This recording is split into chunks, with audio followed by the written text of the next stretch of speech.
everybody, it's Lindy here. Thanks so much for joining me. On today's episode, we're going to be making a craft out of wine corks. I don't know if you're like me, but I collect the wine corks after I drink the wine. If you're not, you can absolutely buy wine corks at craft stores. So because it's fall, I wanted to do a fall themed little decoration out of these.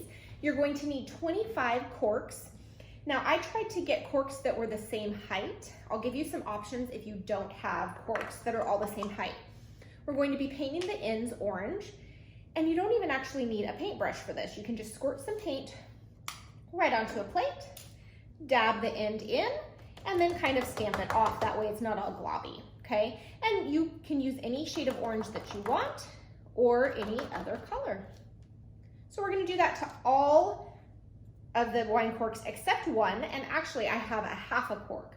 That's going to become my stem. So just go ahead and dab and paint and let them dry. All right, my paint is almost dry. I've laid out a piece of wax paper in front of me just in case I get any paint on the table, so it's easy cleanup, and I have heated up my hot glue gun. So what we're going to do is we are going to start stacking these corks. Now, I mentioned to you guys that I had an option for you if your wine corks were different sizes. Mine are the same size, so my decoration will be double-sided. If yours are not the same size, then you're going to want to stack them up so they're evenly level on one side. And I'll show you as we go. So the bottom is going to be 4. So we're going to put them together and glue them. And I can see that my paint is still a little bit wet, but that's okay. So I'm going to glue them in a row, like this. Okay. Now, if your wine corks are different heights, all you're going to do is push them like this. That way they are level on one side, and then set this to the side to cool off, okay? The next row is gonna be 5 corks, then 6, then 5, then 4. So we're gonna go ahead and glue those, and then we'll come back and assemble. Okay, so I have all of my corks glued together. Again, we need a row of 4, a row of 5, 6, 5, and then 4. So what you're going to do is you're going to start at the bottom and work up. The bottom is going to be 4. You're going to stack the 5 on top of it and just go in order like that. So you just put hot glue all over it, especially on those peaks. That way you know it's going to stick. Now, when you're lining it up, you want to center it. So for example, on the 5, the middle one goes in between the 2 middle ones on the 4 row. Then I'm gonna go ahead and add my 6 row. There's so many different shapes that you could make with wine corks, which makes it really fun. Okay, got 2 more to go.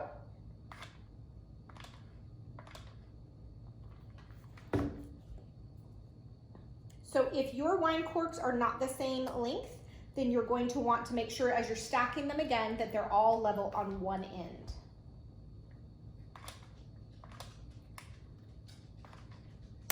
Woo, my hot glue gun is popping.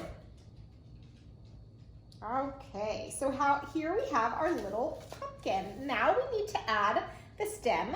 So I have a half of a cork that's going to be our stem. I have some fun little leaves from Dollar Tree. I wasn't sure what color I wanted, so I wanted to look at the shade of orange first, and then I just have some rustic twine. I wanted to use this orange leaf right here, and I think it's actually gonna be perfect. So I'm just going to, let's see, glue it with the stem, and then I'm going to add a bow. Let me go ahead and put the leaf first. Because mine's double-sided, I'm gonna go ahead and trim it just a little bit. Put that right there in the center. Hold it for a second. Then put the stem on top. I might have to add a little bit more glue for that. I think I will, because the stem is quite strong and big. So you wanna make sure that you have a decent amount of glue so it doesn't pop off.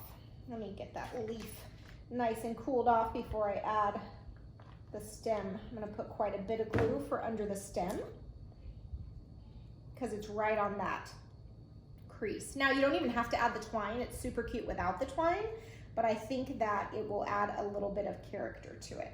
So I'm just going to make a bow with my twine, I think. Let's see. And here's a little tip for you. When you're trying to make a little bow like that, you can just go ahead and tie it around something like scissors or a pencil and then slide it right off.